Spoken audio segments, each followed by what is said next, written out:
What's going on, everybody? Welcome back to the show. It's your boy Chris D, aka Willy Wonka, aka Doobie Man, back in the motherfucking house, back with another stream of consciousness.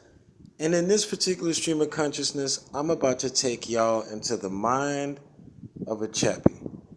I want y'all to see what life is like through these women's eyes, so then that way you have a better understanding of what it is that you're dealing with.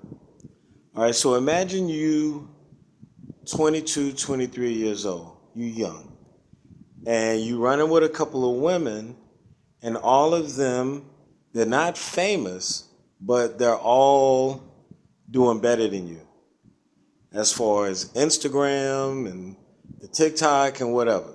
So you running with these circle of women, or yeah, like you run like some, like I said, I'm putting y'all through the eyes of the Chappie. So you running through with these circle of women, and all of them, let's say it's like 6 to 10, are from different countries. You got Colombians, Dominicans, Venezuelans, whatever. Now imagine that you are not from this country. Imagine you from like Venezuela or Colombia, and you come to this country to seek better opportunities. Everyone your entire life has always told you how beautiful you were, and you want to try to find a way to capitalize on that. Because where you came from, nobody gave a shit. You would get hit on by the ugly niggas, the old niggas, all the niggas, ever since you was young, you know? And so you move to this new country, and what you're trying to do is establish yourself. But you can't get no regular job because of how beautiful you are.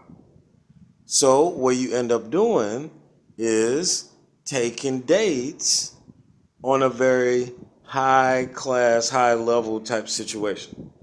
Now this is for the foreigners, like the women that's coming over. These women that you look at when you go to Instagram, and they got the boobies and they got the booty, but they not like Dominican, right? They like from Venezuela or whatever. So now imagine this is your situation. So like your friends, some of them were able to, catch some really good dudes. Some of them been with famous niggas. But the majority of them are swimming in the same fish tank. As far as the party scene, as far as the people that they hang out with, as far as the people that call them up to spend time with them. It's like the same group. Nobody could really get up to that next level as far as doing anything that's going to get them some level of financial stability in their life. It's just basically living moment to moment. Let's go to Dubai for 2 weeks, and then, they have that little situation, or go to Germany or wherever they passport will let them go to go do dates. And so you have a non-stop list of niggas who have nothing else better to do but to try to throw money at you, but you know that you're going to have to go deal with this dude, right? Whether it's for 1 day or for one date or for 3 days or 5 days. What normally you would try to do, which is more to your situation, is try to get the guy, or make sure that it's a good enough guy to where it's going to be like 3 days over the course of a weekend. So like, the dude would be like, I want you to come out this weekend. I'm going to fly you out, and I'll see you at the hotel. So basically, she already know there's no love with this. It's basically when the dude want to cheat on his wife, he fly her in from the different country, so that way nobody know who she is. Nobody could tie him to her or anything like that. And then the dude pull up late at night. You know what I'm saying? Like, say he going on a business trip, so he going to a different city in the same country, somewhere nobody know him. He pull up. They kick it the whole weekend, stay inside, order room service, and basically she a fuck doll. And she know that's what it's going to be, but at least in this type of situation, she going to eat good, she going to be comfortable for a couple of days. And then she could take whatever money that is that she make and come back. Now, because you don't have enough money to do shit on your own, what you have to do is share the apartment with other women. So that could be 2 roommates, that could be 3 roommates, and all of y'all are having to put in a certain amount of money every month for the bills, whether it's rent, whether it's lights. There's constant fights about the food and the lights and all this other shit. So basically what you end up doing is just like buying your food outside of the house, or you know what I'm saying, like just doing it like that, like not trying to get involved in the day-to-day bullshit as much as possible, because if it's women living together, it's just going to be drama.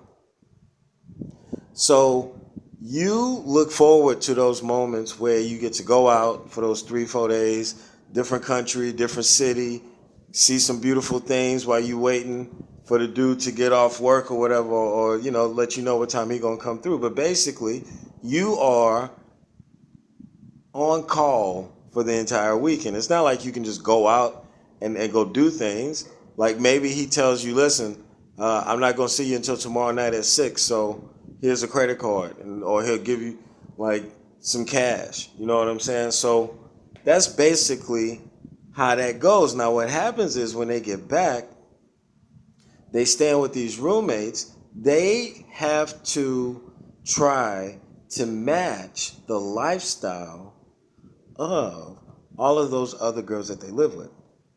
So if one of them is doing better than the other, that's peer pressure. Now I got to get a Birkin bag. Now I got to get a Louis Vuitton purse. Now I got to get these shoes, these Prada shoes, and maybe I can't afford that shit. Maybe when we go out, I ain't got money to be buying drinks or knocking down the bar. So now I am becoming desperate because this little hustle shit that I'm doing is not enough for me to be like the way I want to be. I want to be like these big bitches. I want to be like these bitches I see on Instagram and these bitches that I see on TV with the, you know, like J-Lo and all these other bitches, like with the beautiful bags every day and the beautiful shades. I want to be that too. But you not that. And the problem is, on your Instagram, you get like 1,500 likes every time you post a picture. But your homegirl getting 5,000, 8,000 likes. You got another partner that's getting like 10,000, 15,000 likes every time they post a picture. So yeah, you get 1,500 likes, but it ain't like the likes that they getting, right? So it's all relative. So you living through these other bitches that are basically living the same life that you living, but they partners are not as cheap as your partners, and their clients are more generous with them. And you're like, well, why my clients don't ever be that generous? And you know, why I can't meet nobody that live in Dubai to where I can just, you know, get pooed on for 3 days and then come back basically a millionaire. And the prices have gone down on the poo and on the chest. You know what I'm saying? Like them Dubai princes, they all pooped out. You know what I'm saying? If you trying to give it one of them niggas, they gonna tell you gonna have to do my camel too. Ain't no fun if my camel can't have none. You know what I'm saying? So unless you end up knocking down that camel too, you probably ain't taking no more trips that way. So what does that leave you with? OnlyFans. But how successful can your OnlyFans be if you're not willing to shove a cucumber up your cooch? You know what I'm saying? If you're not willing to put that banana up in there and then eat the banana, then how well is your OnlyFans gonna do? Because niggas trying to see some shit that they ain't never seen before. Niggas is like, I done ate a Platno, but I ain't never seen nobody eat a Platno out of another bitch ass. I would like to see that for $12.99 a month. I eat the hell out of some soup, but I ain't never seen it. I ain't never seen another pretty bitch lick it off another bitch titties. Show me some titties for $12.99 a month.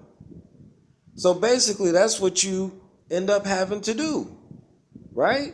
And what's crazy is that what I told y'all, I know at least 5 different women that have gone down that road. And the problem is the clock is ticking. They're getting older. And as they get older, they're starting to realize that this hustle is not a forever thing. there's an expiration date. And as they get closer to that expiration date, you start to see them get more and more desperate.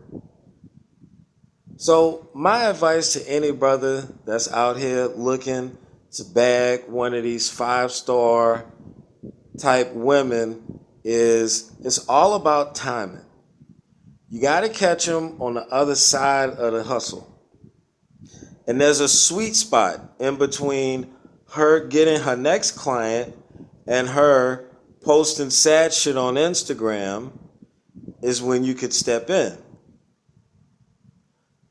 From that point, you have to be willing to be that benefactor for her. Otherwise, it's not going to work. Some of them going to leave and go back to the hustle because you gave them that little energy boost, and now they feel like they can be, they back in it again. Some of them will be grateful that you rescued them from that. And if you could provide a stable foundation, you ain't got your own crazy shit, you've done your own work as far as trying to be a better representation of your own self, meaning you've done the work physically, mentally, and spiritually, and you in a good place in your life, and you not jealous or, like on some bullshit, and you could be that foundation for her, it's gonna work out. I promise you. All right, man, that's all I got for this particular episode. I hope that gives you guys mindset into the mind of a Chapi. If it did, leave a like on the video, drop a comment, let me know about your Chapi stories or if you've ever dealt with women like this, and we'll catch y'all on the next episode. We out. Peace.